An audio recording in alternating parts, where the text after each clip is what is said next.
How's it going, everybody? It's Carl here, and today we're going to be fitting up the 4th gen plastic gas tank, just getting it bolted in, and then we're going to see where we have to cut the hole in the trunk for the fuel access panel.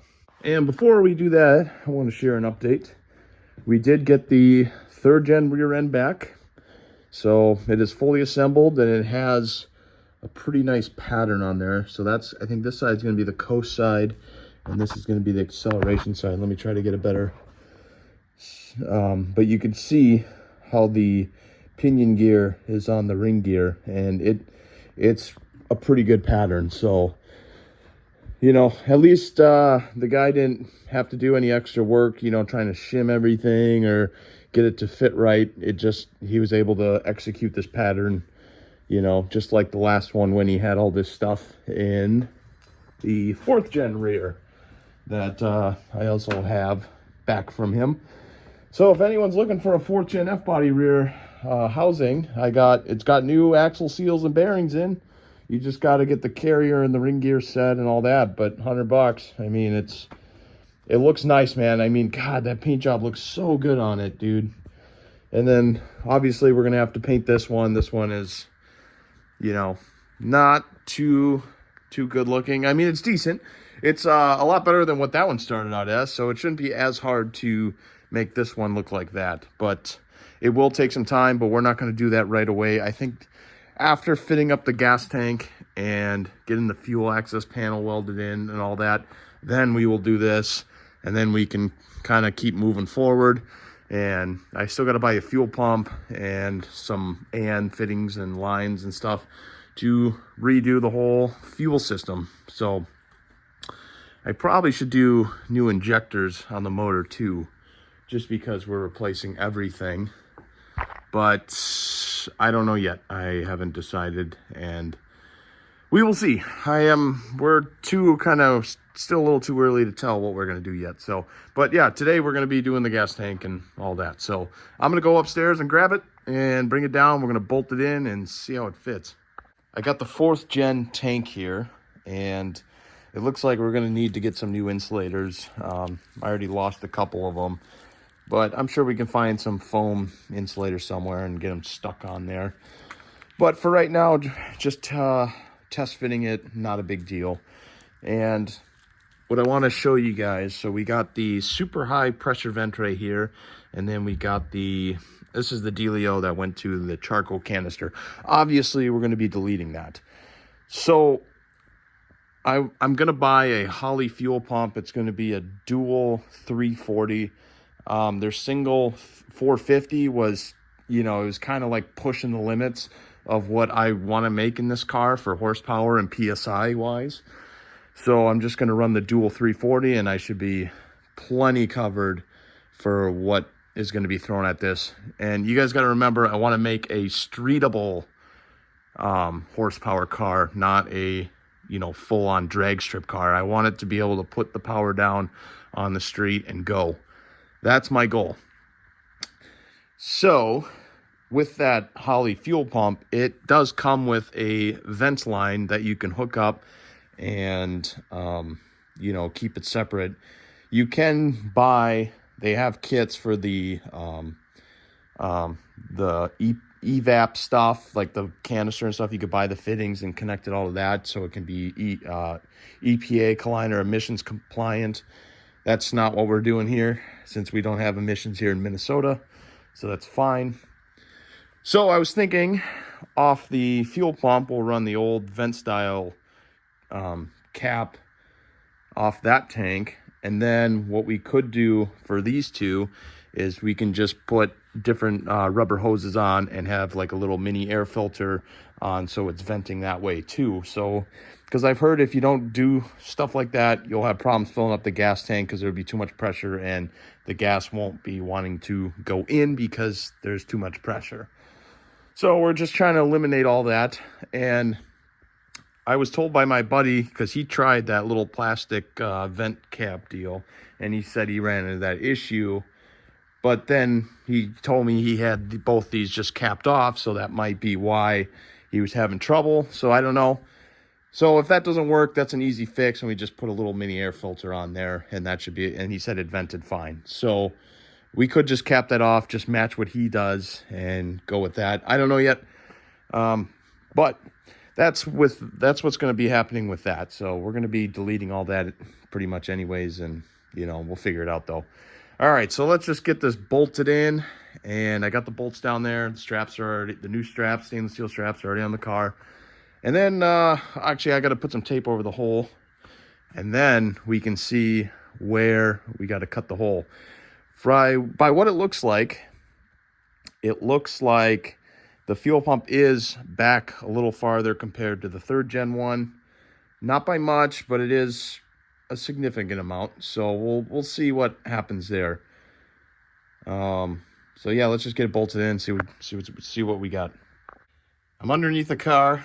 Got the plastic tank bolted in. Fits pretty decent. These straps weren't really bent where they were supposed to be, so I had to kind of bend them a little bit. Obviously, I could do a little better because that's not really sitting flush, but it will help when there's fuel in there because the weight will kind of shape it over time. But, all right, so what we're going to do next is we're going to try to drill a hole and figure out where the center of where the fuel pump is supposed to go, and then we can use that to figure out where to cut out the square in the middle, you know what I mean, to have it centered.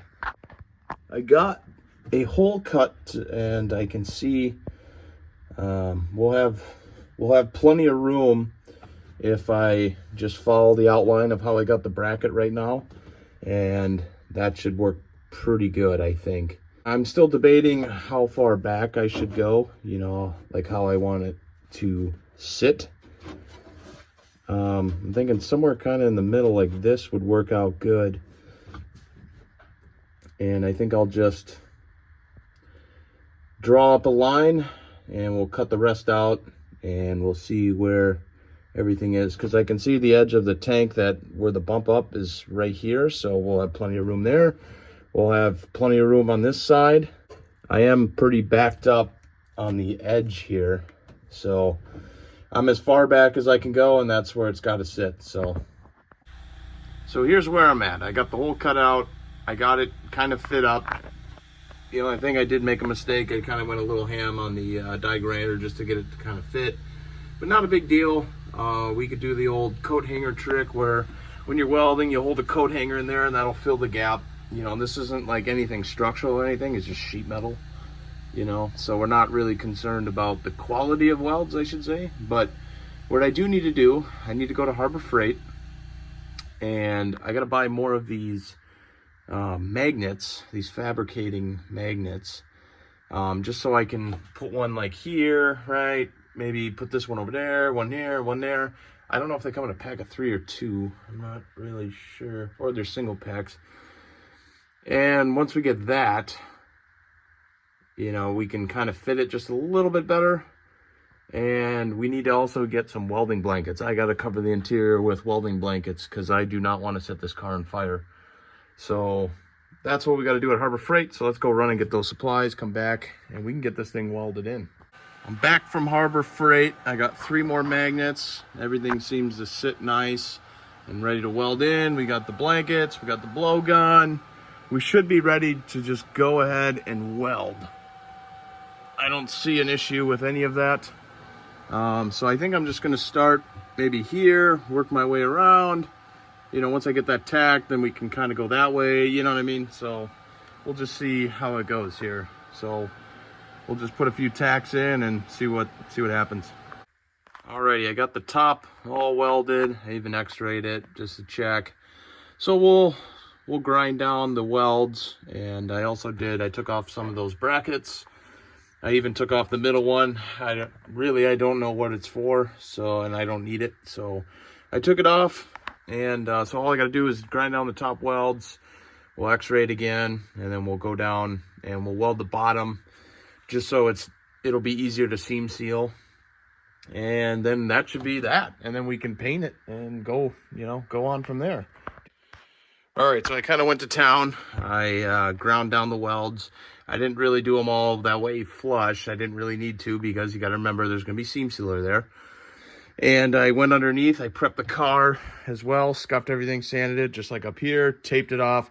So we're ready to spray some primer on, and I just want to prime it today. So then tomorrow I can come back, I can scuff the primer, seam seal, and then we can move on to paint and finish up this. That's the goal. So yeah, let's see what kind of primer I got first before I spray away, because I don't know what I have. All right, so I found some automotive primer, self-etching, and it is the Stops Rust, which is nice. So it's pretty full. I got it all shook up, so I'm ready to spray. All right, I got 2 coats on there. That should be good enough. I did underneath as well. It looks great. So it's ready for seam seal once it dries. So I'm going to end the video here, since I got a nice stopping point, and this video is getting kind of long. I think the next thing we're going to be doing is we're going to be stripping the paint on that rear end, getting that painted so I got a lot of boxes. I mean, there's a lot of stuff in here, but that cardboard box right there has all the brakes and the, brackets and all that. So the faster I can get that painted, the faster I can get all that put on and get stuff out of the way and keep it moving, right? So yeah, I think while I'm doing that this week sometime, I'll order up a Holly fuel pump, and then we can get the tank built, and then I'll have to get lines and fittings, and and then we can keep it rolling, get stuff installed, and then then we'll be in the home stretch. So yeah, this is the big step right here, is getting that trapdoor in. I knew that was going to take a lot of time, but it's in. I got it done in 2 days, which is nice. I mean, other than seam sealing and painting, but I got the labor done, welding and grinding, and you know what I mean. So thanks for watching, everybody. Appreciate it. I'll see you guys in the next one.